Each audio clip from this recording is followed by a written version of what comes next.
Hello दोस्तों, स्वागत है आपका एसएससी एमटीएस परीक्षा 2024 के इंग्लिश की तैयारी में। तो बिना किसी देरी के शुरू करते हैं आज का सेट 8 या क्लास 8। तो बिना किसी देरी के देखते हैं आज का पहला क्वेश्चन है आपका पहला।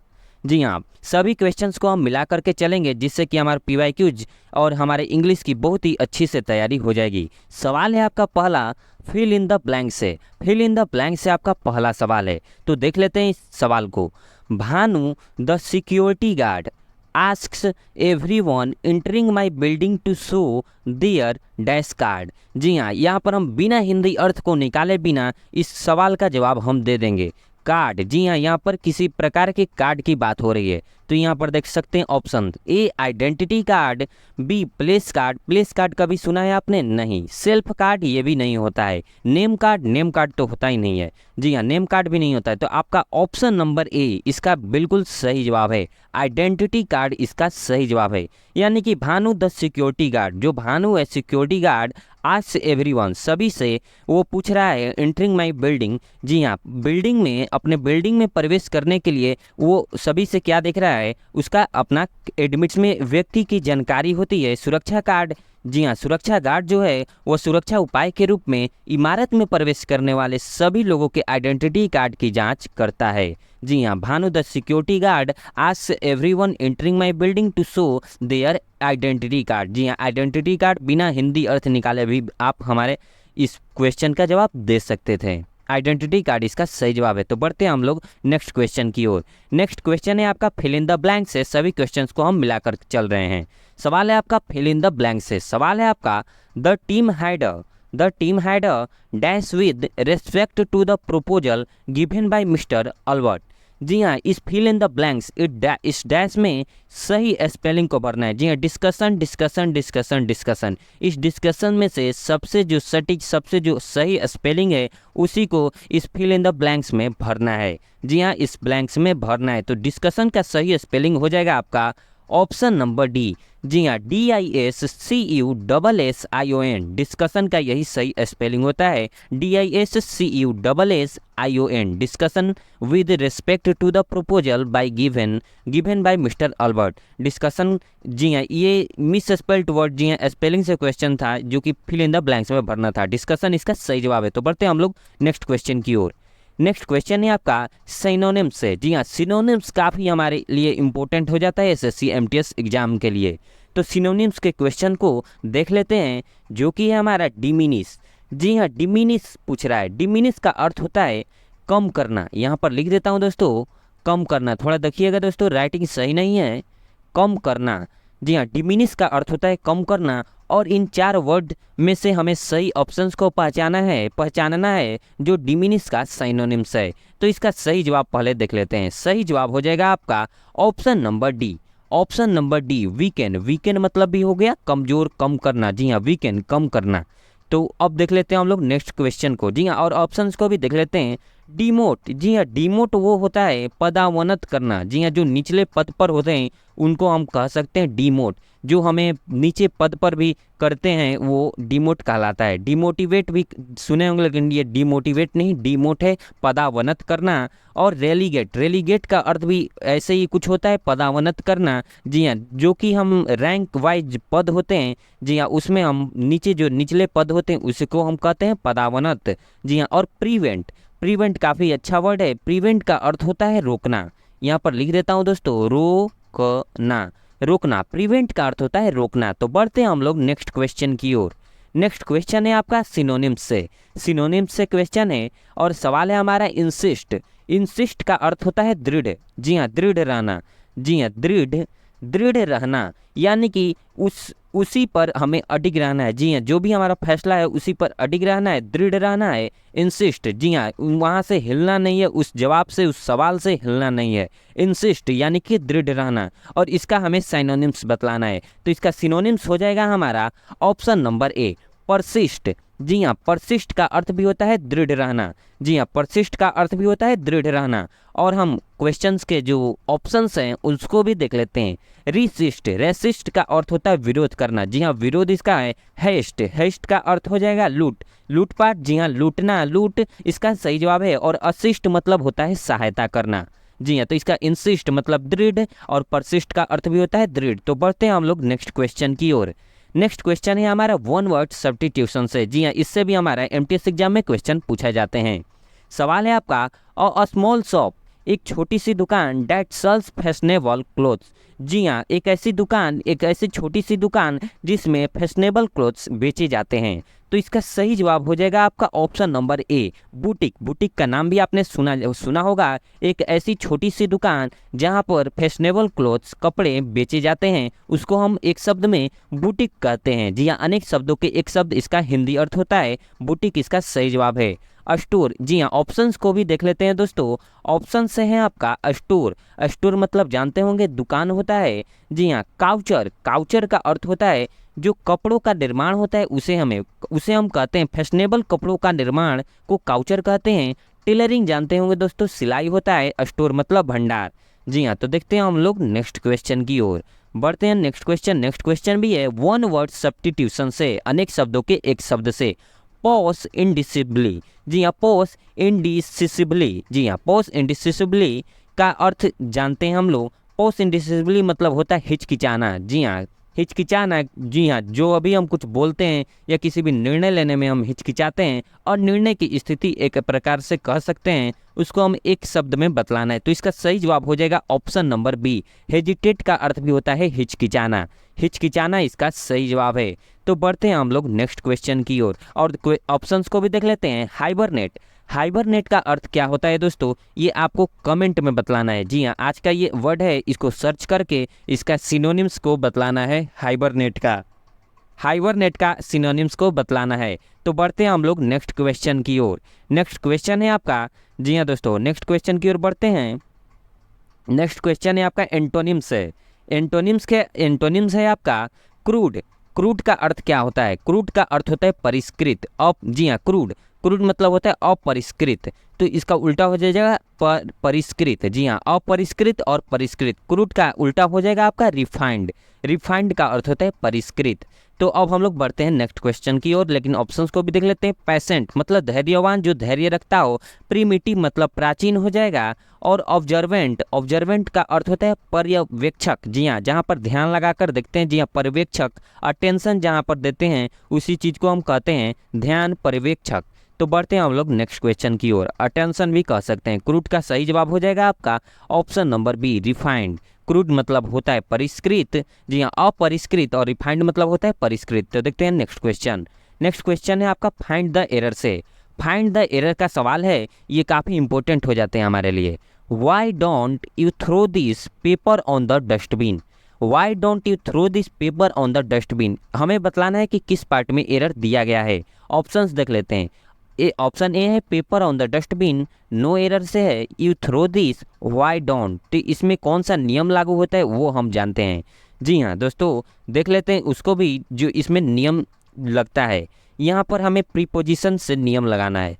प्रीपोजिशन से यहाँ पर हमारा रूल काम करेगा, जो कि यहाँ पर ऑन नहीं आएगा। ऑन जो कि है ऑन द डस्टबिन दिया है, लेकिन ऑन द डस्टबिन नहीं होगा, यहाँ पर इन होगा। जी हाँ दोस्तों, इन होगा।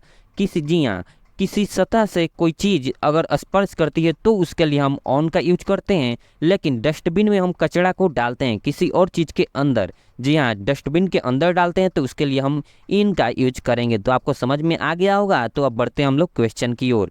क्वेश्चन है हमारा, जी हाँ, पेपर ऑन द डस्टबिन। यहाँ पर ऑन नहीं होगा दोस्तों, यहाँ पर इन होगा। जी हाँ, पेपर इन द डस्टबिन।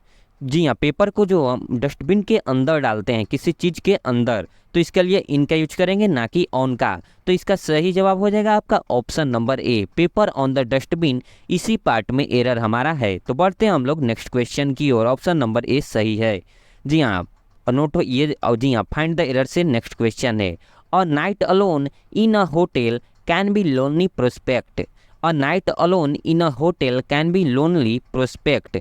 तो इसमें भी हमें बतलाना है कि किस पार्ट में एरर दिया गया है। तो ऑप्शंस देख लेते हैं। कैन बी लोनली प्रोस्पेक्ट, और night alone, no error, in a hotel. तो हमें बतलाना है कि किस पार्ट में एरर को दिया गया है। तो बढ़ते हैं हम लोग नेक्स्ट स्लाइड की ओर, जिसमें कि हम जानेंगे नियम। इसमें कौन सा नियम हमारा यूज होने वाला है। जी हाँ, यहाँ पर जो है हमारा जो कि पार्ट ए है उसी में एरर दिया गया है, जो कि जी हाँ पार्ट ए में एरर दिया गया है can be lonely prospect. Lonely जो है ये एडजेक्टिव हो जाएगा हमारा लोनली। जी हाँ कभी कभी हम जी हाँ लोनली जो है एडजेक्टिव है, लेकिन यहाँ पर नाउन के लिए आया है जो नाउन को मॉडिफाई कर रहा है। जी हाँ नाउन की विशेषता को बतलाता है, और कभी कभी हम नाउन की विशेषता को बतलाने के लिए जो एडजेक्टिव यूज करते हैं उसके उसके इंगित करने के लिए नाउन जी हाँ उसको सिंगुलर काउंटेबल नाउन को इंगित करने हेतु एडजेक्टिव का वर्णन करने के लिए नाउन का प्रयोग करते हैं। जी हाँ एडजेक्टिव के पहले हम जी हाँ आर्टिकल ए का यहाँ पर यूज करेंगे। जी हाँ और सिंगुलर काउंटेबल नाउन को इंगित करने हेतु हमारा लोनली से पहले ए का वर्णन जी हाँ ए का यूज होगा। जी हाँ ए प्लस लोनली प्रोस्पेक्ट। जी हाँ लोनली से पहले ए का यूज करेंगे सिंगुलर काउंटेबल नाउन हेतु। जी हाँ और एडजेक्टिव का वर्णन करता है तो यहाँ पर हो जाएगा हमारा ए लोनली। जी हाँ तो हमें एडजेक्टिव से पहले ए लाना होगा, क्योंकि हमें लोनली जो है एडजेक्टिव है और ये नाउन के लिए आया है, और हमें कभी कभी ये क्या करना होता है कि सिंगुलर काउंटेबल नाउन के लिए हमें ए का यूज करना होता है। यदि दोस्तों इस क्वेश्चन में आपको कुछ भी डाउट हो तो आप हमें कमेंट करके पूछ सकते हैं, या इसी प्रकार के कॉन्सेप्ट के क्वेश्चन और भी नेक्स्ट क्वेश्चन में और भी नेक्स्ट वीडियो में आएंगे, जिससे कि आप बहुत ही अच्छे से समझ जाएंगे। तो बढ़ते हैं हम लोग नेक्स्ट क्वेश्चन की ओर, लेकिन देख लेते हैं क्वेश्चन को पहले। जी हाँ यहाँ पर है a night alone in a hotel can be lonely prospect. जी हाँ यहाँ पर लोनली के पहले जो एडजेक्टिव दिया गया है हमारा उसके पहले हम ए का यूज करेंगे, जो कि हमारा सही हो जाएगा। देख सकते हैं यहाँ पर इन जी हाँ कैन बी लोनली प्रोस्पेक्ट, यही हमारा ऑप्शन नंबर ए सही जवाब हो जाएगा। इसी पार्ट में हमारा एरर दिया गया है। Can be a lonely prospect इसका सही जवाब होगा, और कैन बी लोनली प्रोस्पेक्ट में हमारा एरर को दिया गया है। ऑल लोनली प्रोस्पेक्ट हो जाएगा, क्योंकि हम यहाँ पर एडजेक्टिव का यूज कर रहे हैं नाउन को मॉडिफाई करने के लिए, और उसको इंगित करने हेतु ए का यूज होता है। तो बढ़ते हैं हम लोग नेक्स्ट क्वेश्चन की ओर। नेक्स्ट क्वेश्चन है आपका इडियम एंड फ्रेजेस से। इडियम एंड फ्रेज हमारे जी हाँ एग्जाम के लिए काफ़ी इंपॉर्टेंट हो जाता है। To cut someone some slack. To cut someone some slack का अर्थ क्या होता है यह पहले जानेंगे। जी हाँ किसी भी चीज़ को सख्ती से लेना, गंभीरता से संभालना, सख्ती से या गंभीरता से संभालना। तो अब हमें बतलाना है इसके जगह पर इडियम एंड फ्रेज क्या हम ला सकते हैं, इसके अर्थ को हमें बतलाना है। To cut someone some slack ये इडियम है और इसके हमें मीनिंग को बतलाना है। तो इसके देख लेते हैं ऑप्शंस को। Avoid talking about problems till the very end, to get the जी हाँ conversation going, to criticise someone very strictly, to not manage someone very strictly और क्रिटिकली। तो ऑप्शन नंबर डी इसका सही जवाब है।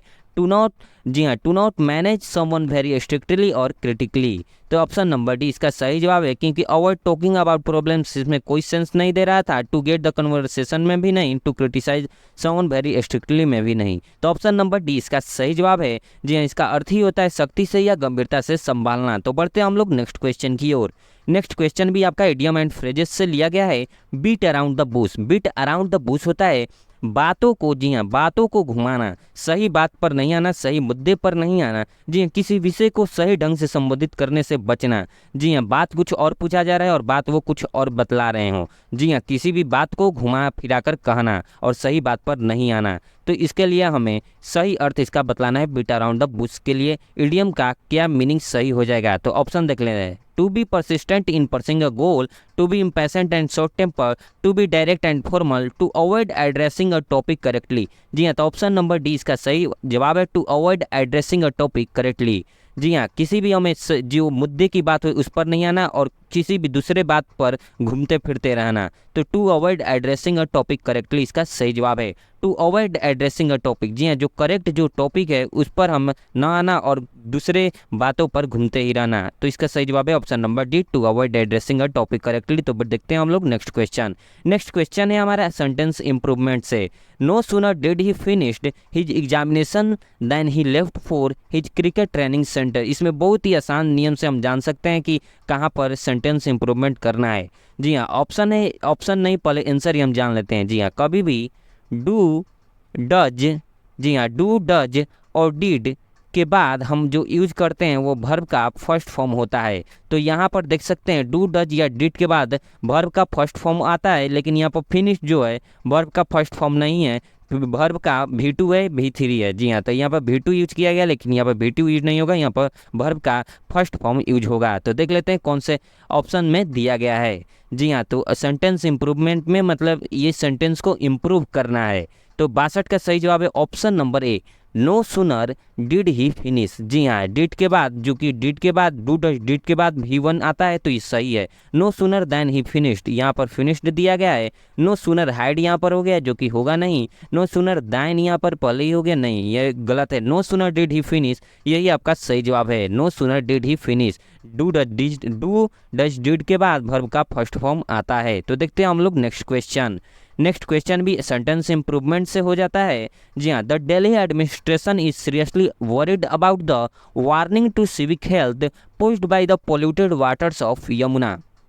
The Delhi administration is seriously worried about, जी हाँ, जो दिल्ली एडमिनिस्ट्रेशन है वो सीरियसली है, वरीड अबाउट, जी हाँ, चिंतित है, the warning to civic health, यहाँ पर फ्रेज का यूज हुआ है, उसी का हमें अर्थ बतलाना है। Posed by the polluted waters of Yamuna, जी हाँ, यमुना के जो प्रदूषित पानी हो रहा है उसके चलते, जी हाँ, वरीड है। तो अब हम लोग ऑप्शंस, जी हाँ, सेंटेंस इंप्रूव इसमें भी करना है, तो इसका ऑप्शन नंबर डी सही जवाब है। The threat to civic health, the warning to civic health, इसके जगह पर the threat to civic health ये फ्रेज ही होता है। जी हाँ दोस्तों, ये फ्रेज होता है। इसका यानी कि किसी शहर की भलाई और समग्र स्वास्थ्य के लिए संभावित खतरा या जोखिम, जिसको कहते हैं the threat to civic health, इसी फ्रेज का यूज हम करेंगे। The threat to civic health, ना कि the warning to civic health. जी हाँ, ये वार्निंग नहीं, यहाँ पर थ्रेट होगा, थ्रेट टू सिविक हेल्थ। जी हाँ, किसी भी समग्र स्वास्थ्य के लिए संभावित खतरा या जोखिम। तो देखते हैं हम लोग नेक्स्ट क्वेश्चन। नेक्स्ट क्वेश्चन है आपका मिस स्पेल्ड वर्ड, जो कि फ्री के मार्क्स कहे जाते हैं, लेकिन इसमें काफ़ी गलतियां होती हैं। तो बढ़ते हैं हम लोग इस सवाल पर। सवाल है आपका, members of the association have successfully climbed several peaks of the Himalayan range. तो हमें बतलाना है कि जो ये चारों ऑप्शंस दिए गए हैं, इसमें सबसे करेक्ट ऑप्शन कौन सा है। जी हाँ, सबसे करेक्ट ऑप्शन कौन सा है, तो देख लेते हैं। एसोसिएशन, जी हाँ, यहाँ पर एसोसिएशन का जो स्पेलिंग है वो गलत है। एसोसिएशन, जी हाँ, एसोसिएशन क्लाइम्ड सक्सेसफुली, यहाँ पर सक्सेसफुली में डबल एल होता है, सक्सेसफुली का भी स्पेलिंग गलत है। अब देख लेते हैं दूसरे, जी हाँ, पैक्स, जी हाँ, यहाँ पर पिक्स का भी स्पेलिंग गलत है। तो ऑप्शन नंबर डी इसका सही जवाब है। इसमें कौन कौन सा स्पेलिंग, जी हाँ, यहाँ पर यूज हुआ है उसको मैं लिख दे रहा हूँ। मेंबर्स, यहाँ पर MEMBERS होता है। एसोसिएशन ESSOCIATION होता है एसोसिएशन। सक्सेसफुली में SUCCESSFULLY होता है, SUCCESSFULLY सक्सेसफुली। और पिक्स ये देख सकते हैं हिमालयन रेंज। जी हाँ, ऑप्शन नंबर डी इसका सही जवाब है। तो बढ़ते हैं हम लोग नेक्स्ट क्वेश्चन की ओर। नेक्स्ट क्वेश्चन भी आपका मिस स्पेल्ड वर्ड से है। The following sentence has been split into 4 segment, identify the segment that contains a spelling error. जी हाँ, उस पार्ट को हमें पहचानना है जिसमें स्पेलिंग एरर दिया गया है। जी हाँ, तो इसका देख लेते हैं। जी हाँ, सेंटेंस क्या है, the conference attempts to trace the processes and consequences of climate change. जी हाँ, तो अब किस पार्ट में एरर दिया गया है उसको हमें पहचानना है। जी हाँ, किस पार्ट में एरर दिया गया है, तो consequences of climate change, the conference attempts to trace the process. जी हाँ, प्रोसेसेज स्पेलिंग सही है, बिल्कुल सही है, ये ऑप्शन नंबर डी सही है। जी हाँ, अटेम्प्ट्स टू ये भी सही है। द कॉन्फ्रेंस, जी हाँ, इसमें कुछ गड़बड़ लग रहा है दोस्तों। कॉन्फ्रेंस, जी हाँ, इसमें डबल आर नहीं होता है, यहाँ पर केवल सिंगल आर होता है। लिख देता हूँ यहाँ पर CONFERENCE, conference, conference, double R नहीं होता है। जी हाँ, और कॉन्सिक्वेंसेज ऑफ क्लाइमेट चेंज सही है। तो ऑप्शन नंबर बी में यहाँ पर गड़बड़ है, स्पेलिंग एरर है। तो द कॉन्फ्रेंस यहाँ पर गड़बड़ है, ऑप्शन नंबर बी इसका सही जवाब हो जाएगा। तो बढ़ते हैं हम लोग नेक्स्ट क्वेश्चन की ओर। नेक्स्ट क्वेश्चन, जी हाँ, आज का लास्ट क्वेश्चन यही था दोस्तों। और आप हमें जरूर कमेंट करके बताइएगा कि आपका 25 क्वेश्चन में से कितना क्वेश्चन सही हुआ और वीडियो आपको कैसा लगा दोस्तों। और इसी तरह के प्रैक्टिस सेट पाने के लिए आप हमारे चैनल को सब्सक्राइब करके बेल आइकन को ऑल पर क्लिक कर लीजिएगा। और इस वीडियो को पाने के लिए आप हमारे टेलीग्राम चैनल से जुड़ सकते हैं, जिसका लिंक मैंने वीडियो के डिस्क्रिप्शन बॉक्स में दे दिया है। और वीडियो को दोस्तों एक लाइक जरूर कीजिएगा और वीडियो को दोस्तों में भी शेयर जरूर कीजिएगा। वीडियो को देखने के लिए आपका बहुत बहुत धन्यवाद।